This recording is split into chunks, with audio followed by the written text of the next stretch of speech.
can hear what it is we're talking about. All right, so we just had the question, what is the blog about? Well, the blog is a copy of Lifelong Self-Road, which is handed out in class today on Monday, or Tuesday, sorry.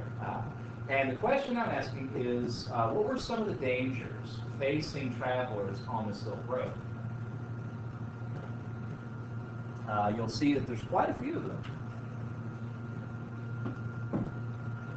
The second question I would ask, kind of as a backup to that, is how did they deal with those issues?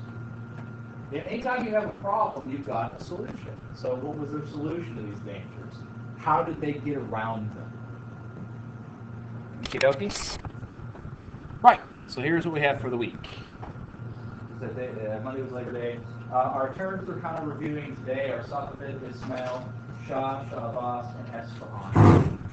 And then Wednesday is Google, Babur, Akbar, Seek, Shah Jahan, Jamal, and Aurangzeb. Excuse me. That's it. That's for the week. So, like I said, some kind of different name things. So that's it. Yeah, it's planned. Wouldn't that be exciting? Test essays, as I promised.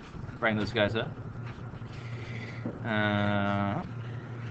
Alright, so as I said, we got really three things that this is about. I didn't put the Reformation up there because it's kind of tied to the Renaissance, but yeah, hey. So I got an essay for each of those. First, why did the Renaissance begin in Italy? What factors contributed to the start of the Renaissance, and why are they specific to Italy? Elaborate and give specific examples. So basically, that's about the Renaissance. Second one, what elements allowed the Ottoman Empire to emerge as one of the most powerful civilizations in the world during the 16th century? Identify specific elements and explain their significance. Yes, ma'am. Long essay is a paragraph. It's about what you're going to need to answer. Do I count sentences? No, I don't care. But I am looking for 1-3-1 style of writing. 1-3-1 meaning introduction, 3 parts of your body, basically answering the questions 3 times, 3 pieces of evidence, if you will, and then a conclusion. So from a long essay standpoint, you can translate that to 1 intro sentence, 1 sentence each for 3 parts of the body, and then 1 conclusion equals 5 sentences, so that's about a paragraph. But it's not actually a hard and fast rule. As long as you answer all parts, you get all the points. It just depends on how well you do that. Lastly, list the 3 core ideas behind Martin Luther's message and describe how they reflect medieval conventions. Be sure to explain how they relate to one another and use specific examples. So what I mean by medieval conventions, because that's usually a question I get with this essay.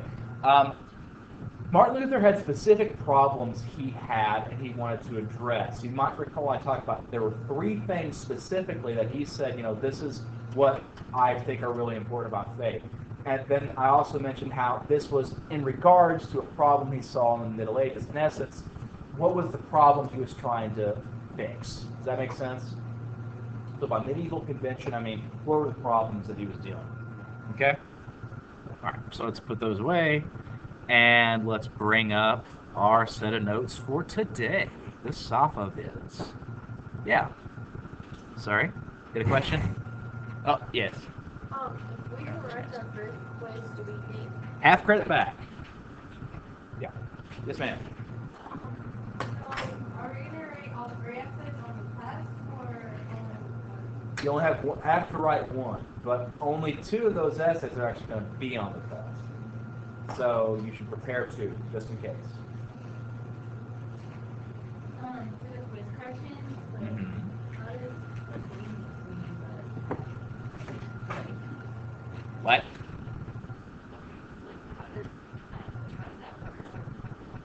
With the essays, okay, that makes sense. Basically, you should have on your essays like an I or an E, basically identify or explain. Long and the short of it, that's telling you what's missing. So if you still don't understand, you just want to come ask me, hey, what's up with this? I'd be happy to do it. And if there's a lot of confusion, maybe Thursday or something, we'll just kind of spend some time in class doing that. And then also, like, how do you get points for that? Half credit. So instead of like, you know, say you're missing 1 point on a specific essay, you can get that point back instead of your halves. But if you're missing 2, you get 1. Make sense? Okie dokie. Any other questions about descriptions, tests, homework, log, museum? No? Fabulous. Okay.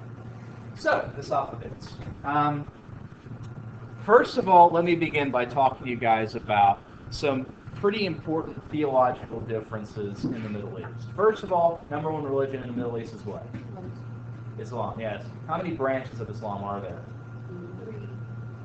Good, 3. What are they?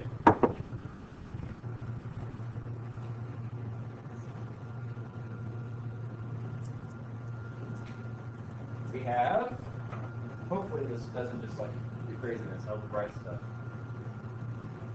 It's not going to. Oh, that's right, I got to bring that file up. Hang on, because I would like for the recording to catch this.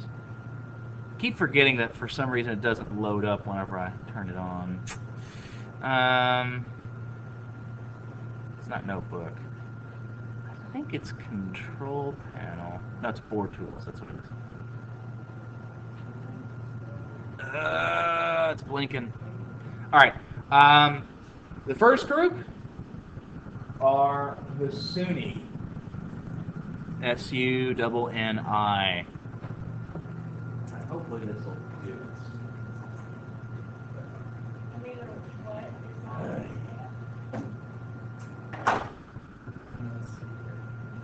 Why am I not getting any signal?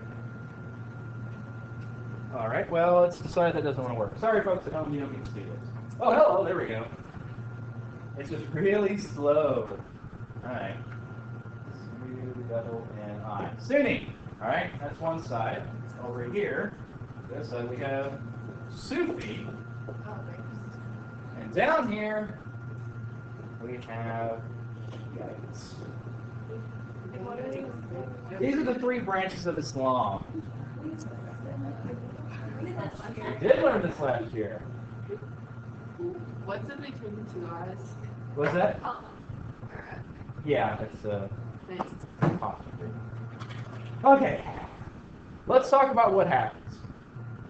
All right, who founded Islam? Anyone know the answer to that?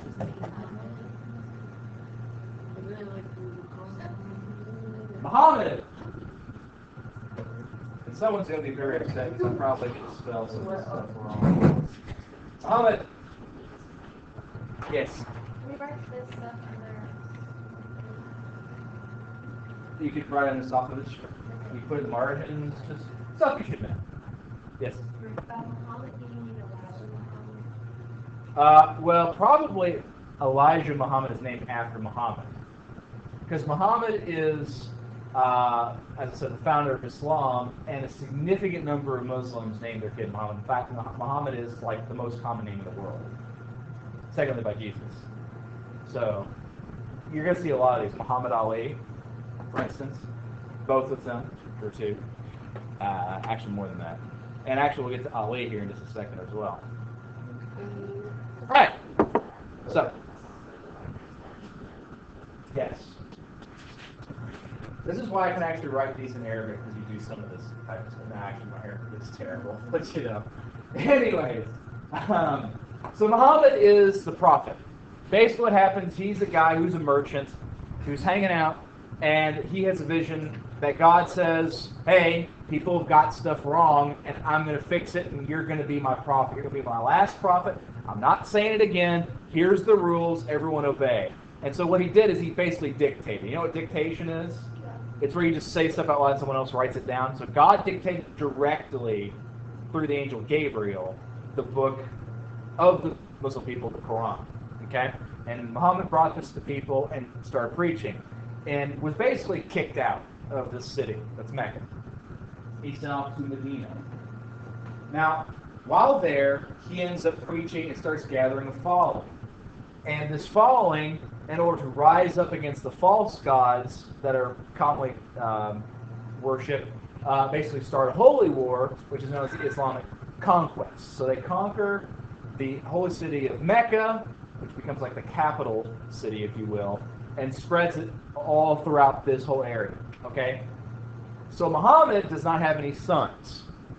He has a daughter, and she has a husband named Ali. Okay? So here's the big question. After the conquest is going, everything's great, Muhammad dies. Who's going to now run the empire? Because it's more than just a church now, it's an empire as well. Who's going to succeed him? Well, there's two schools of thought. The first is that it should be the closest blood relation, which it can't be actually his daughter because they have this patriarchal society that won't work. So instead it would go to her husband, Ali. Okay? The other side says, no. What it should be is not the relation, but it should be his second in command, the guy who's really kind of pushing stuff, you know? That's Abu Bakr. If you guys are running to some of these names from Aladdin and the Lamp, that's why. Prince Ali, Abu, yes, absolutely. So there's this kind of like infighting between the church, and it splits. They actually end up assassinating Ali, and there's this whole dichotomy within the faith about what's called the hidden imam. And basically, this is where we get the Shiites. The Shiites are those who are the followers of Ali. The Sunnis are going to be those who follow Abu Bakr. These folks kind of be known as the Orthodox side of things. These are the non-Orthodox. I didn't mention the Sufis yet. They are also non-Orthodox. Okay, so to do a similarity to what we've already talked about, the Sunnis are like the Catholics, the Shiites, and the Sufis are like the Protestants. Does that kind of make sense? They kind of offshoot and create a similar but different faith. Why this is going to matter is the Safavids are going to be a Shiite kingdom. The Ottomans are really they're Sufi, but they are mostly Sunni. They kind of say what we're Sunni. We're the Orthodox faith, and that's kind of important, as we'll see. So this is kind of why I'm giving you this short history lesson about Islam. Wait, what did you just say about the Ottomans? They're Sunni, but they have a lot of Sufi sects within their empire. The thing is being a Sufi doesn't necessarily make you not Sunni. Sufi is a mystic group. Do you guys remember when I was talking last year what mysticism was?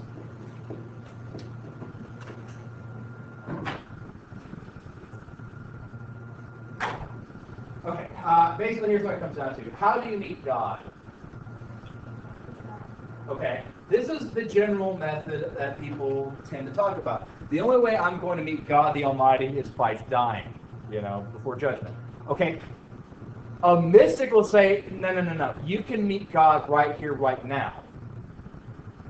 How you do that depends on what type of mystic you are. Does that make sense? There's different ways you can experience the Almighty on this world. Many faiths have element of fasting. You don't eat. Other elements have things like drug usage, like the Rastafarians. There's a group in, actually it's kind of throughout South America, but you have elements of it in Mexico and in the Andes and Peru and places like that, using things like peyote. You have a group in modern Turkey that basically get really, really dizzy by spinning in circles. These are all mystic elements, okay? There is Christian mysticism as well. However, we're not going to really get into that too much. The point I'm really trying to make you understand, though, is that this is what the Sufis believe, okay? So the Ottomans are going to be Sunni, but they have Sufi trends. The Safavids are going to be Shiite, okay? Now, why this matters, we have to understand something that's very different about the Arab world, and that is religion and politics are basically the same thing. As I've said before, Muslims believe that the Word of God in the Quran is literal. This is what He said. There's no interpretation. This is what it is. Well, I say there's no interpretation. What I mean to say is that you can't say that, well, this isn't true because no, it's true. So accepting that, if somebody is a good Muslim, their leader is a good Muslim, you cannot, according to the Quran, overthrow them. Okay, because they are living the life of Islam. And they have this very strict idea of Dar al-Islam versus Dar al-Harb. Dar al-Islam means the land of peace. Dar al-Harb is the abode of war. So basically, area that's controlled by Muslims is peaceful, everything's great, everything works out, everything else is terrible. And we basically need to bring the peace to the terrible part. Hence why we have this understanding of crusade. People misunderstand that in some cases, though, saying that that means that we're going to war. In some cases, it just means that the perfectness of Islamic ideals, and if we do this, everyone will kind of go Islam, and that'll be great. Which, well, hey. But here's what this means in a political sense: is if you are having political problems with somebody and you want to overthrow them, how can you do that if they are a good Muslim? They misinterpret it. That's what you say. They have the wrong interpretation. So basically, politics and religion are intermingled. So for you to make a case against somebody politically, you also have to make a case religiously. Okay? This is significant, as we'll see with the Safavids. So first of all, they were a Persian dynasty. This word Persian is kind of an interesting one. It actually refers to an area in Iran. Specifically, there is a province, an area, in the southeastern part of Iran that's known as the Fars province, F-A-R-S. Care to guess what language they speak in the Fars province? Farsi, F-A-R-S-I, which, by the way, is also a common language in Pakistan, India, and other places throughout Central Asia. Now, here's the deal with that. They are not Arab. They don't speak Arabic. That comes later. Also, the Persians were one of the most wealthy, powerful empires in this area quite a ways ago. Anyone who's seen the movie 300 has dealt with the King Xerxes, which is actually, that movie is terrible history, but it's really fun to watch. So, not accurate really at all, but it wasn't meant to be. It was based off a comic book, so way. And before anyone's all like, graphic novel, it's basically the same, just different name, the same thing. So, here's what happens. You have this dynasty emerge. Basically, when you have this guy, Ismail, gain control of this territory through conquest, leading his war bands, and he takes the title of Shah. This is a traditional Persian title, which means king. Shahs, we'll get to that later, but this is going to be important later on in kind of more modern history. We'll get to that later. So here's what happens, is he, as I said, is a religious tyrant. He basically forces everybody to be Shiite, or he puts you to the sword. In retaliation, the Ottoman Sultan, who is Selim I, Selim the Grim, we know how much a nice guy he is, does the same for Shiites. So basically, they are setting a stage for a religious war. Now, the main reason behind this is Selim is a fairly pious Muslim. Again, you might be asking, how can he be a pious Muslim? Didn't he murder his own children? Yes, he did. But here's the thing. In the Quran, it says that if somebody has to die for the good of the many, that is acceptable. So this was his rationale. I'm killing these sons of mine so that the best will rule and we won't have a civil war. So from a certain devil's arithmetic standpoint, that does make sense. So he is technically a good Muslim. Now, here's what happens with this. He is pushing, as we've already seen, to take the Holy Lands. So he ends up getting this title, Defender of the Faith. He is basically like the Pope in a way. He is the head of the Muslim faith, and most importantly, the Sunnis. The Shiites, as we've established, are not Sunni. So this is a perfect reason to go smack down this uppity empire that's the eastern side and maybe get some more territory. Okay? Likewise, Ismail is going to want to expand the empire and take some of these very wealthy trade routes. Controlling the Holy Cities of Mecca and Medina, not only important for trade, but also because that lends your empire this religious significance, which means that you basically get quite a bit of support from other nations. So it kind of gives you a lot of political power. So they meet at several different battles, and the war ends at Chaldiran, and the Safavids are defeated, largely due to the Janissary Corps and their usage of what weapons? I think I'm going to do this randomly and see if someone can get a point out of this. Miss Jones. What type of weapons were they using? They did, but what was the more important weapon that they had that no one else had? Yes, they did.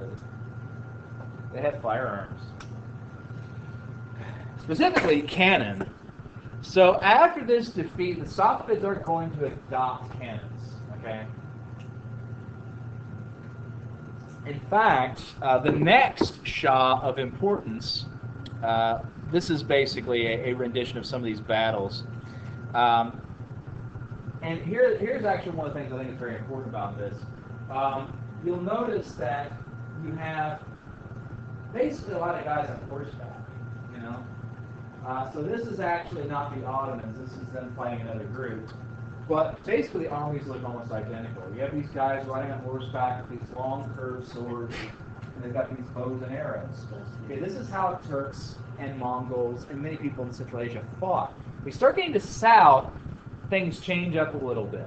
Usually you have guys with spears and shields and kind of fight very similarly to what we would have seen for most armies around the world. So why is this significantly different? Because ultimately the Safavids are a Turkish group.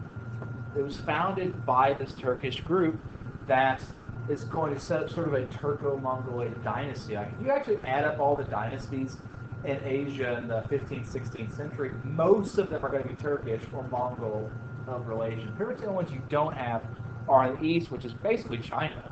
And China basically controls half of Asia. So we'll look at China later. But it's pretty much between those two groups of people. So it looks like there's these different types of groups, but they're all kind of descended from these different ethnicities. Now we Shah Abbas. He oversees the Safavid Golden Age. Now, under him, the first thing he does that is of significance is he starts taking ideals from Persia, from China, and from the Ottomans and start merging them into an empire that works. See, Persia actually has a really good system of government, and it's a bureaucracy. You guys know what a bureaucracy is? It often is maligned, and people talk about the bad aspects of bureaucracy, and there certainly are those. But basically what it means is that you have departments who have different aspects of the government. So, for instance, we have a department that handles all transportation, the Department of Transportation. We have a department that handles the use of firearms, although they also kind of roll in tobacco and alcohol, the ATF, alcohol, tobacco, and firearms. We have these other departments that handle everything from sewage to who's going to, like, how the elections are going to work. We handle different aspects. Why this is good? Do you guys know the word delegation? What that means? A good leader delegates. Basically what I mean by that is a good leader doesn't do everything themselves. There's too much to, like, say, running a business for one person to really do well. They might be able to manage it, but it's not going to be as good as somebody else handling some of the work. Or better yet, if it's well organized, you can have individual people handling different aspects. Now, the problem with that is when it gets bigger and bigger and bigger, like, say, in a government, you have lack of communication between departments and things get kind of needlessly obtuse. For instance, if you've ever gone to the Department of Transportation, and you guys will have to when you start looking at getting your driver's licenses, you're going to find that there's a whole lot of stuff that just really doesn't mesh very well. For instance, the first presidential election I could ever vote in, actually no, it was the second one. The second presidential election I could vote in, I moved to a different state, And basically the DOT, even though I sent a form saying I've moved, they lost that. They said, well, no, you live in this other state, you've got to vote here. But I couldn't vote there because I didn't live there. So basically I couldn't vote. It was all because of clerical errors. So that's kind of the bad part of this bureaucracy. So what we're going to do is not only are we going to have the bureaucracy, let me get to that. Another problem with bureaucracy is whenever you have so many people doing different things, people can use their positions of power to their own gain and basically do illegal things, and this is what corruption is all about. They might steal money, they might, get their friends positions of power, any number of different types of things that are seen as bad, right? So the first thing he does is he punishes this corruption, so that if you are caught being corrupt, the punishment is very severe to try to cut it out. The second thing is he established it as a meritocracy. This is an Ottoman idea, that the best person for the job gets it. So this is going to help the government improve and work better. Then he starts promoting religious tolerance. Learning from the mistakes of his predecessors, he starts welcoming other people of other faiths in. And this is an important step. Because one of the things we kind of in America talk about is the freedom of religion. You should have freedom of religion. Why should you have freedom of religion? Why do we want to have people of different faiths? Why can't we just kick everybody else out? Why do we do this? Yes. Okay, that's the moral standpoint. Yes, you should have the right to believe what you want. Absolutely.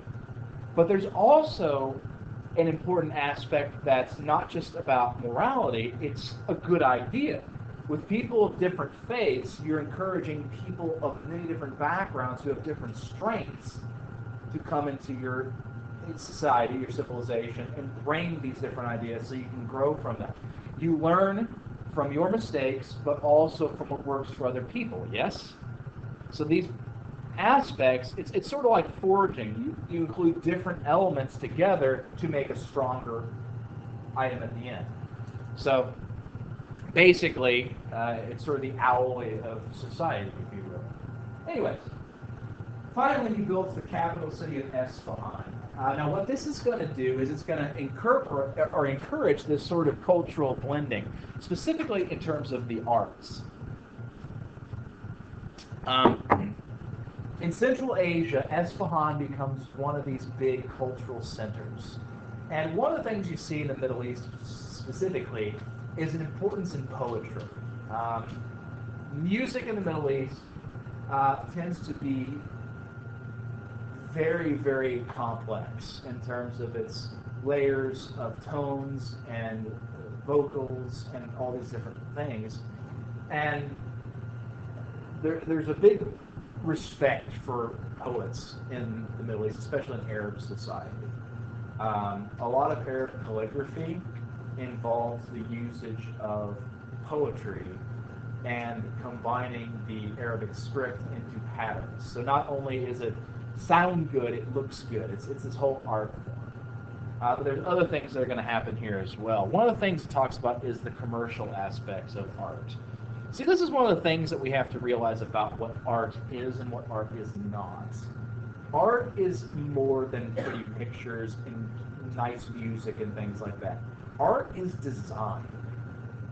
If you ever look at a car, if you ever look at a house, a piece of clothing, and say, that looks good, that is art. Everything we do, from the type of script on this PowerPoint presentation to the way that we render a dartboard, all of that is a conscientious thought, and there are many elements to why something might be very pleasing to the eye and where it might not be. Does that kind of make sense? So why this matters, why people of art get art degrees, other than just, the quintessential or stereotypical starving artist, is to go into design. One of the things that Apple does very, very well, and arguably better than anybody else, is they have good design. You look at an iPod or an iPad, and everything just kind of works. It all kind of flows together. It's gentle lines. Everything has a purpose. It's very well done. It's well thought out. And all these different elements are what sells things. There's a reason why Apple outsells everybody else, why they can charge more than everybody else. It's good design. We sell things by making people want things, yes? And don't get me wrong, there are people who work in advertising who can sell just about anything. But it helps whenever we are drawn to stuff. And what draws to stuff is good design. So when it comes to everything you own, every piece of furniture, every book, whatever, it was intentionally designed in that way. Okay? So the same thing is going to apply back then. Now, one of the things that's a chief principal difference in Arab society versus kind of the rest of the world is flooring. See, one of the things you see a lot in Central Asian culture is the importance of carpets. Not carpet necessarily, like not in terms of like, what you adhere to the ground. Yes? They hang them up. In some cases, yes, they do. Yeah. They also have them on the floor as well. It's sort of like tapestries as well. It's like, what's the difference between tapestry and carpet? Well, I suppose it depends if you hang it or put it on the ground, which you could do both, I suppose. But the big thing you have to understand here in terms of this is, imagine being out living in a tent all the time, okay? These tents did not have bottoms. And sitting directly on the ground is not a very good idea for a lot of reasons. First of all, there's heat transfer between yourself and the ground. So that means if it's cold outside and you lay direct on the ground, you are going to freeze because basically it's sucking all the heat out of your body. Likewise, if it's really, really hot outside, the ground gets hot and can do the opposite. It heats you up. Although that tends to be less of a problem if you're in a sandy area because sand doesn't hold heat very, very well. The more problem with sand, though, is that it gets everywhere. If you've ever been to the beach and come home, it's not a very comfortable experience, is it? Not to mention that there are insects that live in the sand. So you want to barrier between it and yourself. This is where carpets come in. They're transportable, they look nice, you can put them together with materials you have on hand because remember, a lot of these people are migratory and they have large flocks of animals with them, specifically sheep. Sheep are great. You can get milk from sheep and goats for that matter. You can get meat. You can get wool. This is a great thing. And most importantly, if you look at Central Asia geographically, a lot of it is grassland. Grassland and desert. Can you eat grass? Not so much, but sheep can. See what I'm saying? So you can basically create a lifestyle out of something that you couldn't normally. So carpets start spreading like wildfire with the Safavid Empire. They become very popular for people to have. And even today, like there is a huge market for handmade Persian rugs. As in like $5,000 for one.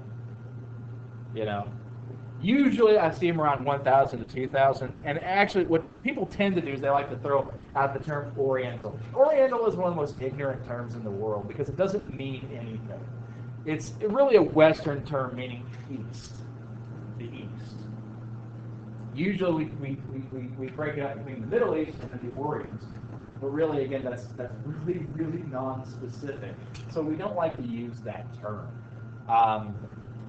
But what they tend to mean with Oriental rugs are ones that are influenced in Persia. Now, as I said, in Safavids, you have elements from Persia, the Ottomans, and China. All these different folks blending together. So this is where we get the idea of an Oriental rug. So what affects the Safavids? Well, first of all, if you guys ask your parents, hey, what's this issue about Iran and Iraq? They'll be able to tell you. There were some major problems between Iran and Iraq the past 20, 30 years. And it really starts because of Chalderan. The modern border between these two states started there. And indeed, would you care to guess what two faiths Iran and Iraq are? Sunni and Shiite. Hey. So that's still around today. In addition, by mixing these cultural elements, they start importing them to the West. And some of the most basic things are drinks. You guys know what the number one most drunk beverage in the world is? Tea, absolutely. Where's that originate from? Where? Japan. It actually depends. You could actually say potato cod, but most people say it's India. In fact, if you think of Britain, what drink they have all the time, do you hear and think about? They have tea. Yeah. That's because India at one point was a part of the British Empire. And we'll get to why tea is important here in a second. But coffee is the other major thing, and that comes from Arabia. Coffee is spread throughout the world, and it's prepared differently in Arabia than it is here. It's very much stronger, but not so much in an espresso way, more like it hits you, but then it's really subtle. It's kind of hard to describe. It's really good stuff. I actually quite like Middle Eastern coffees. Also, Arab coffee tends to have cardamom in it, so it kind of lends a different kind of herby taste to it. But these are coffee, you know. Today, it's these things have spread throughout the world and it's become part of our daily lives. But what I mean by Persian rug is something like this. Now, design-wise, under the Safavid dynasty, they start to emerge with certain patterns more reminiscent to that of a blending of cultures. You have ones that are very much like the Renaissance, in fact. So what we have here, ultimately, is a blending of societies, if that makes any sense at all. You seem puzzled or have a question. Yeah. I kind of just flipped out. That's all right. That's cool. That's cool. It's Monday. It's not Monday, but it is Monday. It's worse because it's a Monday and Tuesday. And I've always said that Tuesdays are worse than Monday because you get over the shock on Monday, but this is worse. And then Tuesdays you won't have anything to look forward to because Wednesday is like half. Hump day! Mike. Anyway, so this is what I was talking about in terms of coffee. One thing you'll see a lot in Arab society as well is this importance on hospitality. I believe they mentioned this in the video we watched on Friday, but it became an important part of society. As you'll read with the Silk Road, if you run into somebody, you really don't know whether they are going to offer you coffee or might try to murder you and steal your stuff. So this is always a conundrum. So whenever you do have hospitality, it's important that you follow these rules so everybody's kind of up on the up and up. Anyway, so readings tonight, specifically I want you guys to have stuff prepared for tomorrow. That you'll see in section 3. So worry about that more so than what we're talking about today. Either ways, have a good day. Auf Wiedersehen, all that fun stuff. Goodbye.